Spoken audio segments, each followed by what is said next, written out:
J'ai toujours été quelqu'un d'assez craintif.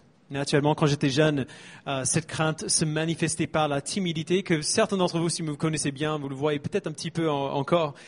C'était pas facile pour moi de me faire des amis et des discussions avec des inconnus étaient vraiment difficiles, même jusqu'à l'âge adulte. Genre appeler le centre téléphonique pour demander un conseil, je sais pas, centre d'assurance, appeler la Matmut, c'est encore difficile pour moi. Mais en règle générale, tant que je restais avec des gens que je connaissais plutôt bien, ça allait. Ça n'a pas eu un énorme impact sur ma vie. Puis je suis devenu adulte et cette crainte naturelle que j'avais en moi est montée d'un cran. Je me suis marié il y a 16 ans déjà et d'un coup j'avais quelqu'un d'autre dans ma vie qui comptait sur moi et qui comptait pour moi. L'idée que quelque chose puisse arriver à Loan était terrifiant pour moi. Puis une année après notre mariage, on a déménagé en France et j'étais entouré de gens que je connaissais pas, qui parlaient dans une langue que je connaissais pas, et toutes les petites peurs sociales que je pensais avoir plutôt vaincues sont revenues pire qu'avant. Après quelques temps, une fois que j'ai appris la langue et tout ça, ça allait un peu mieux. Mais puis on a eu un enfant et là, j'ai trouvé toutes sortes de nouvelles raisons pour avoir peur. Les enfants sont très fragiles et on se rend compte quand on ramène ce petit bébé à la maison de l'hôpital, on se rend compte de combien de manières possibles et imaginables on pourrait le tuer, juste par accident. Genre, on pourrait faire n'importe quelle erreur et ce petit être cesse de vivre comme ça.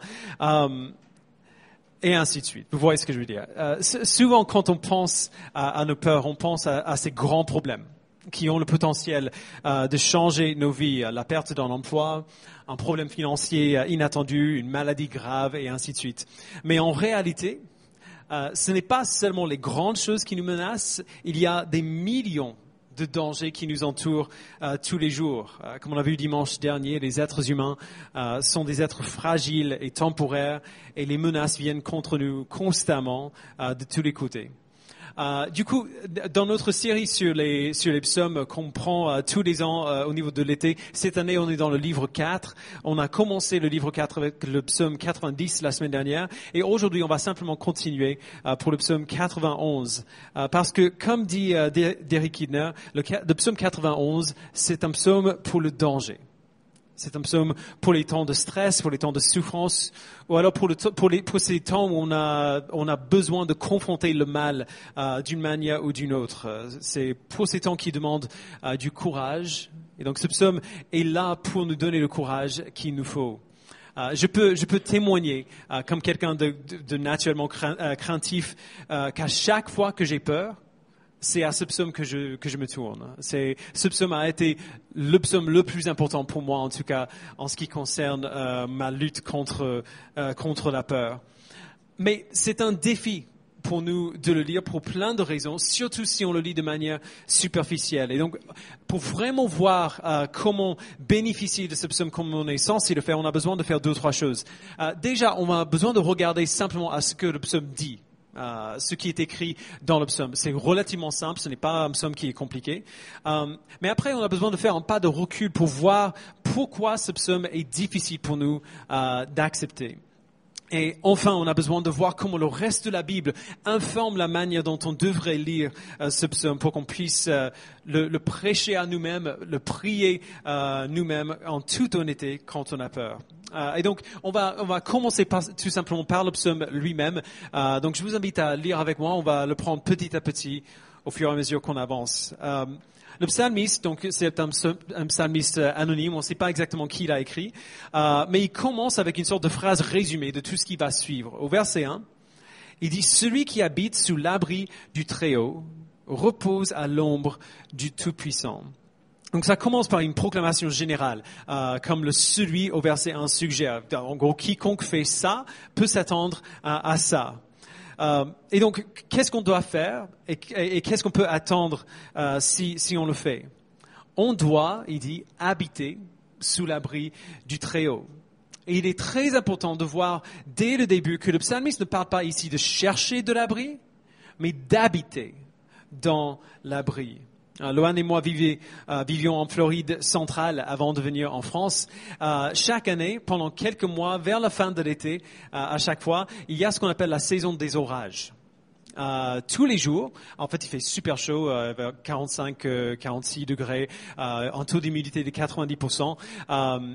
Tous les jours, un peu après-midi, vers 13h, 13h30, il fait très chaud, grand soleil, et puis dans l'espace de 10 minutes, le ciel se couvre totalement, il fait noir. Il commence à pleuvoir et il pleut des cordes, mais des pluies torrentielles avec des coups d'éclair, des coups de tonnerre espacés de 10-15 secondes à chaque fois. La ville d'où on vient, dans laquelle on habitait à l'époque, c'est littéralement la capitale mondiale pour les coups d'éclair. Et donc c'était assez violent quand ça venait. Et puis d'un seul coup, ça dure une demi-heure comme ça. Et puis d'un seul coup, la pluie s'arrête, les éclairs s'arrêtent, les nuages s'en vont et il fait aussi beau qu'avant. Et toute la pluie qui est tombée s'évapore en 10-15 minutes parce qu'il fait tellement chaud de nouveau. C'est excellent. J'aime beaucoup la saison d'orage. Mais ça veut dire qu'au moins une fois par jour, surtout si on travaille dehors, comme moi je faisais à l'époque, il faut courir pour chercher de l'abri. On trouve de l'abri n'importe où. On peut le trouver sauf sous un arbre. Tout Floridien du centre sait très bien que c'est hyper dangereux. Mais on doit aller se mettre à l'intérieur par tous les moyens possibles pour attendre la fin de l'orage. Et puis quand tout redevient calme, on peut sortir et recontinuer sa vie. Il faut bien voir que ce n'est pas ça, le genre d'abri dont le psalmiste parle ici. Ce n'est pas un abri momentané sous lequel on se place pour s'échapper au danger. C'est un abri dans lequel on habite. Ce sont ceux qui habitent sous l'abri du Très-Haut, qui sont constamment sous sa protection. Et donc après que le psalmiste donne cette vérité générale, il se l'approprie, il change de celui en je. Il dit au verset 2, « Je dis à l'Éternel, tu es mon refuge et ma forteresse, mon Dieu en qui je me confie. » Donc il ne parle plus généralement, il dit Dieu est comme ça et quiconque habite sous son abri est protégé. Et donc moi je dirais, tu es ma protection, tu es mon refuge, je me confie en toi. Et après, il raconte pour tous ceux qui lisent ce psaume ou qui chantent ce psaume à quel point la protection de Dieu est totale pour son peuple. Il change le je en tu. Donc il ne parle pas généralement en peuple collectif, il parle personnellement à celui ou celle qui lit ou qui chante son psaume. Verset 3. Oui, c'est lui qui te délivre du piège de l'oiseleur et de la peste dévastatrice. Il te couvrira de ses ailes et tu trouveras un refuge sous son plumage. Sa fidélité est un bouclier et une cuirasse. Tu ne redouteras ni les terreurs de la nuit, ni la flèche qui vole durant le jour, ni la peste qui rôde dans les ténèbres, ni le fléau qui frappe en plein midi. Alors, regardez vite fait aux dangers qu'il liste. Il couvre énormément de possibilités différentes. Il y a des dangers de l'extérieur qu'on voit venir, le piège de l'oiseleur, la flèche qui vole durant le jour, sont des choses qu'on peut voir et anticiper. Et il y a des dangers, d'autres dangers qui arrivent sans que personne, peu importe à quel point on est fort, sans que personne ne puisse s'en protéger. Les terreurs de la nuit, la peste qui rôde dans les ténèbres, le fléau qui frappe en plein midi. Autrement dit, peu importe combien la menace est petite ou subtile ou énorme, le message est simple, Dieu t'en protégera. Quelle que soit la menace, Dieu t'en protégera. Et sa protection est à la fois chaleureuse, un peu comme une poule qui couvre ses poussins de son aile, et elle est aussi très, très solide comme un bouclier ou une cuirasse. Et cette protection restera, peu importe ce qui se passe autour. Verset 7. Si 1000 tombent à côté de toi et 10 000 à ta droite, tu ne seras pas atteint. Ouvre seulement tes yeux et tu verras la punition des méchants. Oui, tu es mon refuge éternel. Tu fais du Très-Haut ta retraite, aucun mal ne t'arrivera. Aucun fléau n'approchera de ta tente. Vous vous souvenez de ce vieux clip de Buster Keaton où le mur entier d'une maison tombe sur lui et sans bouger du tout, il passe par le trou de la fenêtre de l'autre côté. Tiens, au cas où. C'est ça qui se passe ici. C'est ça qui décrit. Du chaos partout, 1000 tombent à ton côté, 10 000 à ta droite, toi tu n'es pas atteint. Il y a du chaos partout, rien ne te touche parce que tu as fait du Très-Haut ta retraite. Tu vis dans sa protection et donc rien ne peut te toucher. Et une des autres raisons, à part dans le fait que tu habites sous son abri, une autre raison pour cette protection incroyable, c'est que Dieu t'envoie de l'aide dans le besoin. Verset 11. Car il donnera ordre à ses anges de te garder dans toutes tes voies. Ils te porteront sur les mains de peur que ton pied ne heurte une pierre. Donc c'est de la protection miraculeuse d'en haut, de l'aide divine venue en aide, qui te garde à un tel point où tu ne trébucheras même pas. Et cette protection miraculeuse n'est pas seulement contre les choses qui viennent de l'extérieur, mais s'étend aussi à ce que toi, tu vas faire. Verset 13. Tu marcheras sur le lion et sur la vipère. Tu piétineras le lionceau et le dragon. Alors c'est similaire à ce qu'on a vu concernant ces menaces grandes et petites. J'oserais pas marcher sur une vipère, encore moins marcher sur un lion. Les vipères peuvent mordre, les lions peuvent dévorer. Mais quelle que soit la menace, évidemment c'est métaphorique ici. Il ne dit pas littéralement allez marcher sur des vipères, ça va aller. Il parle des métaphores. Quelle que soit la menace, qu'elle soit grande ou petite, dans ses mains, sous sa protection, tu peux conquérir ces menaces grâce à lui. Et enfin, le pronom change encore de tu. Le psalmiste revient à je, mais ce n'est pas le même je qu'avant. C'est pas l'auteur qui parle à la fin de ce psaume. Celui qui parle à la première personne ici, c'est Dieu lui-même qui parle de toi. Verset 14. Puisqu'il est attaché à moi, je le délivrerai. Je le protégerai puisqu'il connaît mon nom. Il fera appel à moi et je lui répondrai. Je serai avec lui dans la détresse, je le délivrerai et je l'honorerai. Je le comblerai de longs jours et je lui ferai voir mon salut. Autrement dit, ce n'est pas une promesse anonyme d'un Dieu ou d'un psalmiste anonyme. Dieu lui-même promet de protéger son peuple. Alors, évidemment, quand on lit ce psaume, c'est merveilleux. Ça semble merveilleux, c'est merveilleux. Mais quand on le lit, il y a deux problèmes inhérents un peu à la manière dont nous lisons d'habitude ce psaume. Et le premier problème, c'est la question d'à qui ce psaume s'applique. Qui peut dire ces choses pour eux-mêmes? Qui peut compter sur la protection divine de Dieu? Eh bien, le psalmiste nous le dit à plusieurs reprises. Verset 1, c'est celui qui habite sous l'abri du Très-Haut. Verset 9, c'est celui qui fait du Très-Haut sa retraite. Verset 14, c'est celui qui s'attache à Dieu. Et dans la deuxième moitié du même verset, c'est celui qui connaît son nom, qui connaît le nom de Dieu. Alors, comment être cette personne-là? Comment s'attacher à lui? Comment faire de lui notre retraite? Comment connaître son nom?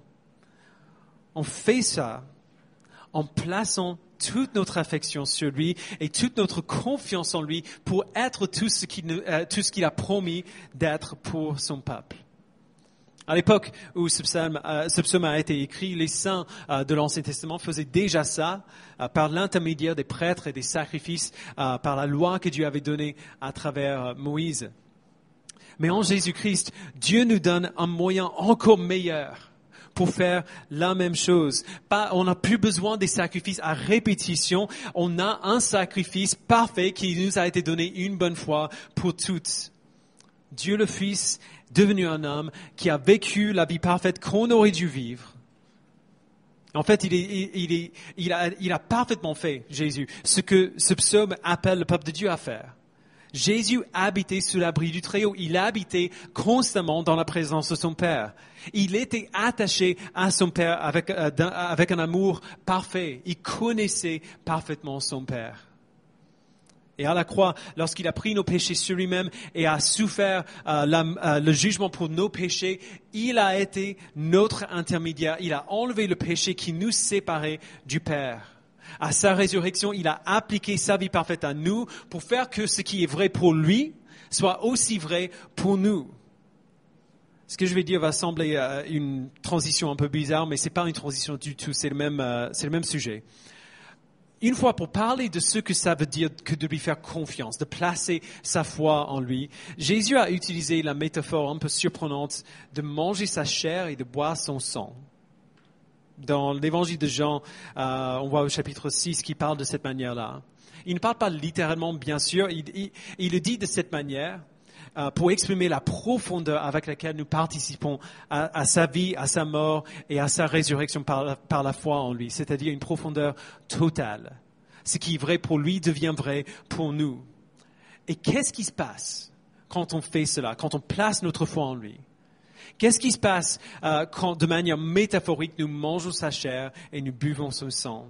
Il dit dans Jean chapitre 6, verset 56, « Celui qui mange mon corps et qui boit mon corps et qui boit mon sang demeure en moi. Et moi, je demeure en lui. » Ce sont ceux qui habitent, qui demeurent sous l'abri du Très-Haut, qui peuvent compter sur sa protection. Autrement dit, lorsque nous faisons confiance à Jésus pour notre salut, lorsqu'on place notre espérance et notre foi en lui pour tout ce qu'il nous faut pour la vie éternelle, nous devenons avec Jésus l'homme du psaume 91. Nous devenons celui qui habite sous l'abri du Très-Haut. Lorsqu'on fait confiance à Christ pour notre salut, on fait du Très-Haut notre retraite. Nous sommes sauvés en son nom, nous connaissons son nom. Lorsque nous nous attachons à Christ, nous nous attachons à son Père. Ce psaume est vrai pour tous ceux qui placent leur foi en Christ. Peu importe depuis combien de temps. Ça veut dire que si vous êtes là aujourd'hui et vous n'êtes pas chrétien, si vous placez votre foi en Christ pour la toute première fois aujourd'hui, alors vous pouvez rentrer chez vous cet après-midi et prier ce psaume avec confiance, en sachant que ce qui est vrai pour Jésus est vrai pour vous. Ce psaume est vrai pour vous aussi. Mais même si on voit à qui ce psaume s'applique, on a un autre problème quand même. Et c'est le simple problème de savoir est-ce que ce psaume dit la vérité. Plusieurs soi-disant chrétiens affirment ce psaume haut et fort en disant « Si tu es vraiment chrétien, alors rien de mauvais ne t'arrivera. » Et on le voit, il promet de te porter sur les ailes des anges, il promet de t'empêcher de tomber malade, il promet de te donner une longue vie, il promet de te bénir. Alors on parle contre ce type de théologie tout le temps et on a raison de le faire. Mais quand même, il faut avouer que, en tout cas de manière superficielle, on dirait en lisant ce psaume qu'ils ont un peu raison, ceux qui disent ça. Ce psaume semble bien dire toutes ces choses-là. La protection qu'il promet ici semble assez totale. On est d'accord. Il n'y a pas, ce n'est pas mitigé. Le problème, c'est que cette protection totale qu'on voit dans le psaume 91 ne semble pas très bien coller à notre expérience.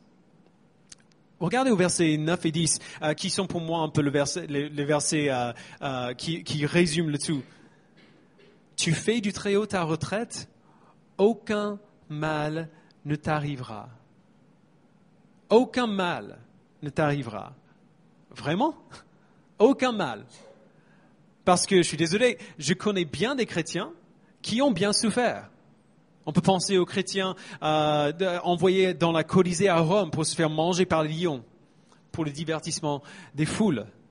On peut penser à tous ces chrétiens aujourd'hui qui sont persécutés pour leur foi. Il y a certains d'entre vous qui connaissent peut-être notre sœur qui est dans l'église.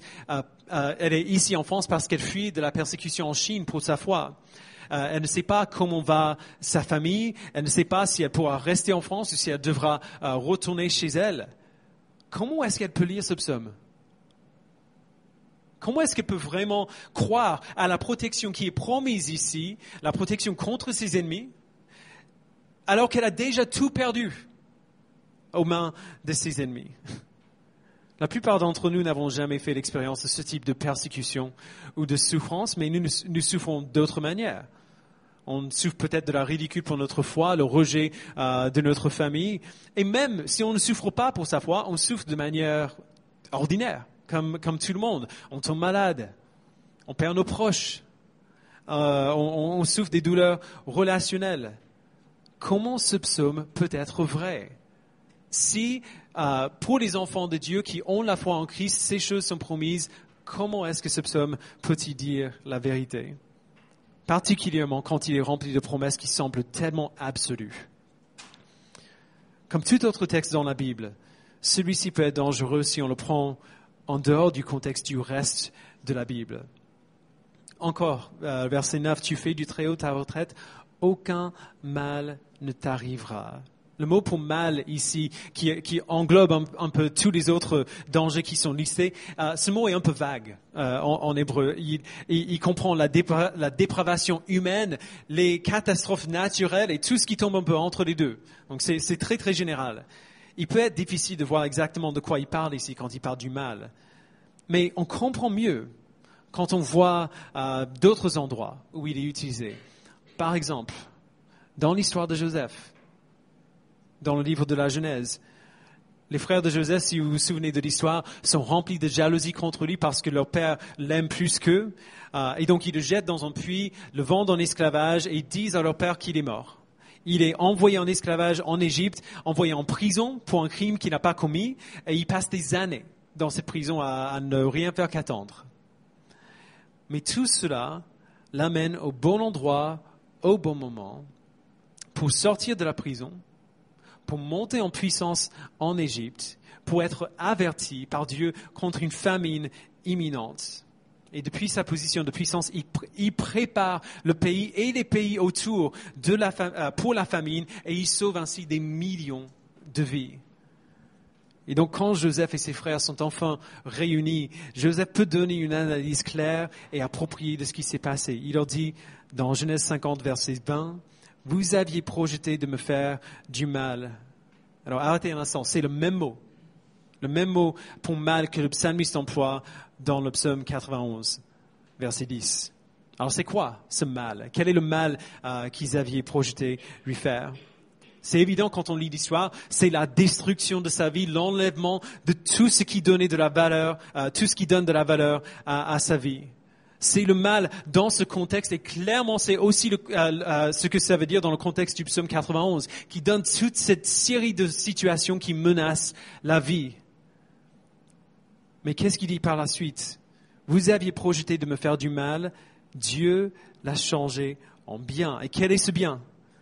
Pour accomplir ce qui arrive aujourd'hui, pour sauver la vie d'un peuple nombreux. Le bien que Dieu a accompli au lieu du mal, c'est la vie de son peuple. Autrement dit, ses frères ont menacé sa vie, mais Dieu s'est servi de leur péché pour sauver la vie non seulement de Joseph, mais des millions de personnes autour, y compris son peuple de l'Alliance. Alors du coup, pensons à la manière dont on utilise ce mot aujourd'hui.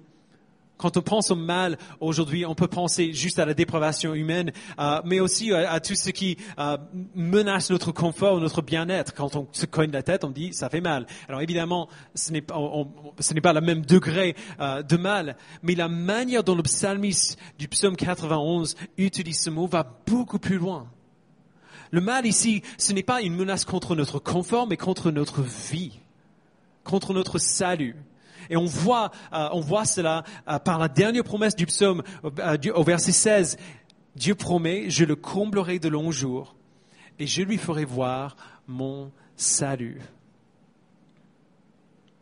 Alors qu'est-ce que ça veut dire? Si par la promesse qu'aucun mal ne nous arrivera, il ne veut pas nécessairement dire qu'il épargnera son peuple de toute souffrance ou de tout ce qui pourrait, comme on dit, faire mal. Il dit que si nous appartenons à Dieu, même si nous mourons, même si nous souffrons, notre vraie vie ne se terminera pas. Notre salut est assuré, notre bien ultime est protégé.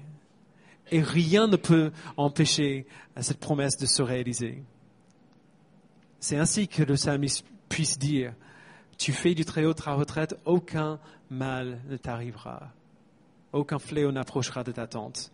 Quoi qu'il se passe, si tu fais du Très-Haut ta retraite, rien ne peut t'arriver que Dieu n'utilisera pas pour ton bien ultime. C'est cela que Paul voulait dire quand il a dit dans Romains 8, 28, le verset que tout le monde connaît. Tout contribue au bien de ceux qui aiment Dieu, de ceux qui sont appelés conformément à son plan. On répète ce verset tellement facilement, tellement rapidement, mais c'est une promesse pour des temps lourds. Ce n'est pas une promesse à balancer à la légère. Cette promesse ne nous protège pas de la douleur, elle nous protège du mal. Elle nous protège du mal. Le tout qui contribue à notre bien ici inclut les pires choses qu'on peut imaginer. Les pires choses qui peuvent nous arriver. Et c'est pour cela que la promesse est tellement merveilleuse.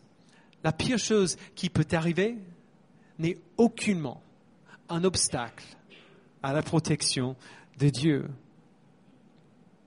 Dans la maladie, si tu souffres, aucun mal ne t'arrivera. Dans le deuil, même si tu es écrasé par la douleur, aucun mal ne t'arrivera. Dans la persécution, même si on te bat et on te tue, aucun mal ne t'arrivera. Dans tes relations, même si on te déteste et on te trahit, aucun mal ne t'arrivera. Quoi qu'il arrive aux chrétiens, non seulement Dieu peut le faire contribuer à ton bien, il promet de le faire contribuer à ton bien. Alors, si on peut être honnête un instant, ces choses sont très difficiles à croire. Elles sont faciles à répéter quand les choses vont bien, elles sont faciles à répéter quand on parle de manière théorique, ou si on parle juste de la théologie, de la souveraineté de Dieu, mais ces choses ne sont pas aussi faciles à avaler quand tout va mal. On aime bien l'idée, mais notre expérience, que parfois de mauvaises choses arrivent bel et bien au peuple de Dieu, peut nous faire hésiter à croire ce que dit ce psaume. Les gens qui ont beaucoup souffert ont du mal à lire ce psaume après. Ça fait mal. Genre, émotionnellement, ça fait mal de lire le psaume 91 après qu'on a beaucoup souffert. On peut avoir du mal à prier ce psaume parce qu'on prie peut-être des choses qu'on croit à moitié à ce moment-là. Alors parlons juste un instant en toute honnêteté de comment nous pouvons prier ce psaume. Comment nous pouvons bénéficier de ce psaume. Il y a typiquement deux contextes dans lesquels on peut mettre ce psaume en œuvre dans nos vies. Un contexte dans lequel on se prépare pour le danger et le contexte dans lequel on est en danger. On a tous des moments où on va plus ou moins bien. Il n'y a aucun drame majeur, aucune menace énorme à notre bien-être. Dans ces moments, on a tendance à nous approcher des textes comme le psaume 91 un peu trop légèrement. Parce que ce qu'il décrit est juste tellement éloigné de ce qu'on est en train de vivre. On a du mal à vraiment ressentir le poids de ce qui est dit parce que c'est tellement loin de ce qu'on vit en ce moment. Et c'est justement cette distance-là qui nous donne l'occasion d'apprendre quelque chose qu'on aurait peut-être du mal à apprendre si on était dans la souffrance, parce qu'on n'a juste pas envie d'entendre ça quand on est en train de souffrir à ce point. La vérité est que Dieu est souverain. Même sur les pires des situations, il les fait tourner en bien pour ses enfants. Pour le dire autrement, ces vérités ne sont pas des vérités qu'on veut attendre avant d'apprendre. On ne veut pas attendre d'être dans la souffrance pour vraiment nous placer devant ces vérités pour en être transformés. Quand tu souffres, tu ne veux pas que quelqu'un te dise que Dieu est souverain sur ta souffrance. Tu le sais peut-être de manière théorique et tu l'as peut-être même dit et répété à d'autres avant. Mais je suis désolé, si ton gamin est malade, est gravement malade, tu ne veux pas entendre que tout cela se passe pour ton bien ou pour le bien de ton enfant. Tu veux que ton enfant aille mieux. Et c'est tout. Alors, comme on dit, il faut battre le fer pendant qu'il est chaud. Pendant que nous sommes en relatif confort Nous devons former nos cœurs autant que possible à croire et à savoir qu'aucune menace qui viendra demain ne viendra en dehors de la bonne volonté de Dieu pour nous. Moi et Loan, nous avons des amis qui, cette semaine, on a appris, ont perdu leur bébé, en fait, une fausse couche, mais assez avancée dans la grossesse. Extrêmement douloureux, évidemment. Mais ce couple, en abordant la situation dans laquelle ils sont, ils peuvent s'appuyer sur ces vérités. Parce qu'ils se sont répétés ces vérités, se sont enseignés ces vérités depuis des années. Et donc, même si je ne leur dirai pas aujourd'hui, t'inquiète pas, ne vous inquiétez pas, Dieu est souverain sur la mort de ton bébé. Eux, ils le disent. Eux, ils peuvent trouver du réconfort en se rappelant ce qui se sont répétés des milliers de fois avant que la souffrance leur arrive. Dans les mains de Dieu, même notre souffrance n'est pas insensée. Si jamais on avait besoin d'un exemple pour nous aider à voir ça, on n'a pas besoin de regarder plus loin que Jésus-Christ. Le meurtre du Fils de Dieu, c'est le pire crime qu'on peut imaginer, mais quand même, Dieu ne l'a pas seulement tourné en bien, il a prévu pour le bien de chacun de ses enfants à travers toute l'histoire humaine. Dieu est un bon Dieu et il ne laisse aucun de ses enfants souffrir de quoi que ce soit qui leur fera mal de manière ultime ou qui n'aura pas de sens. Et il faut apprendre cela tôt. Parce que bientôt, on va souffrir. Et quand on souffre, si on n'est pas déjà habitué à réfléchir comme cela, à compter sur Dieu de cette manière, on tombera facilement dans le désespoir. Donc cela dit, qu'est-ce qu'on fait de ce psaume quand on est au milieu de la souffrance? Quand on voit le danger venir? Quand on a peur? Regardez à la manière dont ce psaume est écrit. Est-ce qu'il semble y avoir de l'hésitation de la part du psalmiste? Est-ce qu'il ajoute un peut-être ou une qualification? Celui qui habite sous l'abri du Très-Haut repose peut-être à l'ombre du Tout-Puissant. Tu fais du Très-Haut ta retraite, pas beaucoup de mal ne t'arrivera. Mais non, il ne parle pas comme ça. Le psalmiste a une confiance absolue que lorsque Dieu dit, il fera appel à moi et je lui répondrai, je serai avec lui dans la détresse, je le délivrerai et je l'honorerai. Lorsque Dieu dit ça, il dit la vérité. Que ce n'est pas un mensonge quand Dieu dit qu'il va protéger les siens. Et lorsque nous prions, nous devons prier de la même manière, avec cette même confiance. Je sais que beaucoup de personnes d'entre nous ajoutent si c'est ta volonté à nos prières, au cas où, pour ne pas être trop déçus si jamais Dieu ne fait pas ce qu'on a demandé. Et ce n'est pas sans précédent biblique. Jacques nous dit bien de ne pas dire je ferai ceci ou cela demain, mais si Dieu le veut, je ferai ceci je le ferai demain. Mais ce n'est pas pour cette raison de nous protéger contre la déception dans la prière. Ce n'est pas pour cela que Jacques nous a dit de parler comme ça. Il parlait même pas de la prière quand il a dit. Il essayait de nous préserver de l'arrogance et de la prétention, non pas de la confiance que Dieu réponde aux prières de ses enfants. Si la Bible nous donne un trait de caractère commun dans la manière dont elle nous enseigne à prier, c'est qu'on doit prier avec foi, avec la certitude que la prière fait une différence, que Dieu écoute et répond aux prières de ses enfants. La Bible nous appelle à prier avec foi, avec une pleine confiance que Dieu répondra à nos prières. Un psaume comme celui-ci n'a aucun sens en dehors de ce contexte-là. Alors nous pouvons et nous devons prier le psaume 91 tel quel, sans qualification, et de prier avec foi que puisque nous avons fait du Seigneur notre retraite, aucun mal ne nous arrivera. Vraiment. Nous pouvons prier chaque ligne dans ce psaume avec la confiance solide que Dieu fera ce que nous lui demandons de faire. Alors je sais que ça va sembler être une sorte de contradiction à ce que j'avais dit avant.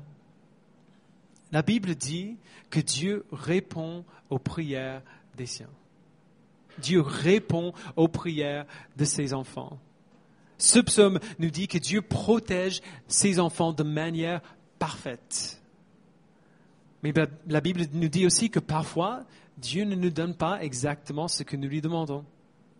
Parfois, il nous fait passer par la souffrance pour notre bien. C'est une de ces tensions qui existent dans la Bible. Et on ne veut pas ignorer la tension et favoriser une vérité au-dessus d'une autre. On veut vivre dans cette tension-là.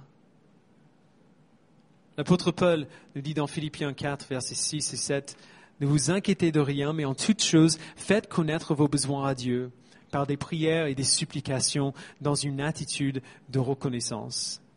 Et la paix de Dieu, qui dépasse tout ce que l'on peut comprendre, gardera votre cœur et vos pensées en Jésus-Christ. » Cette paix dont il parle fonctionne sur deux plans.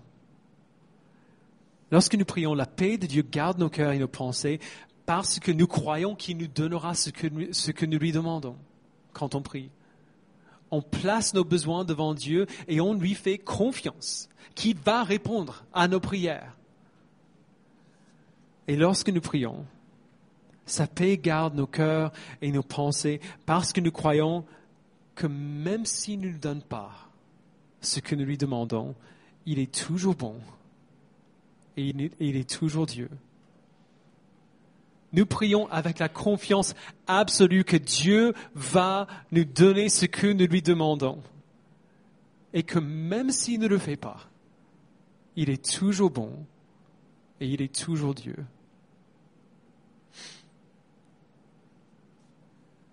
Alors, lorsque nous prions, nous avons la foi que Dieu nous donnera ce qu'on lui demande dans la prière ou quelque chose de meilleur. Dans les deux cas, Dieu est fidèle pour nous préserver et pour nous protéger. Dans les deux cas, il est toujours absolument vrai que puisque tu fais du Très-Haut ta retraite, aucun mal ne t'arrivera. Je vous invite à prier avec moi.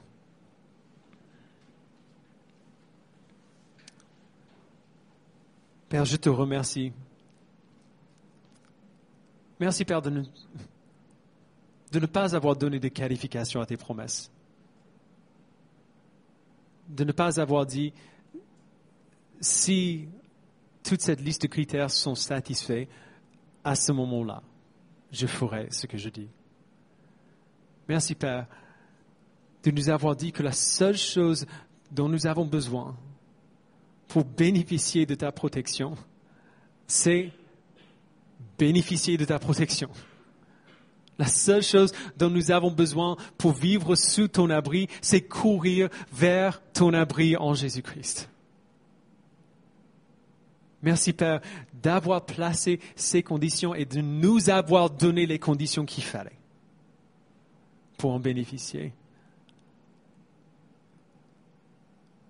Merci de ne pas avoir hésité à nous dire à quel point tu protèges les tiens. Mais maintenant, Père, nous avons besoin de croire que tu fais ce que tu dis. Nous avons besoin de croire, Père, que c'est vraiment vrai. Que même si nous souffrons, ce n'est pas parce que tu ne nous as pas protégés. C'est parce que tu nous as protégés de quelque chose d'encore pire, qui est peut-être le fait de ne pas avoir vécu cette expérience qu'on est en train de traverser. Merci, Père, pour ta sagesse, ton omniscience, qui sait ce qui est meilleur pour nous, qui sait ce qui est le meilleur pour nous, qui sait parfaitement guider notre vie afin de nous amener là où tu veux qu'on soit et afin de nous faire devenir ce que tu veux qu'on soit. Merci pour ton Fils qui nous donne la possibilité de vivre sous ton abri.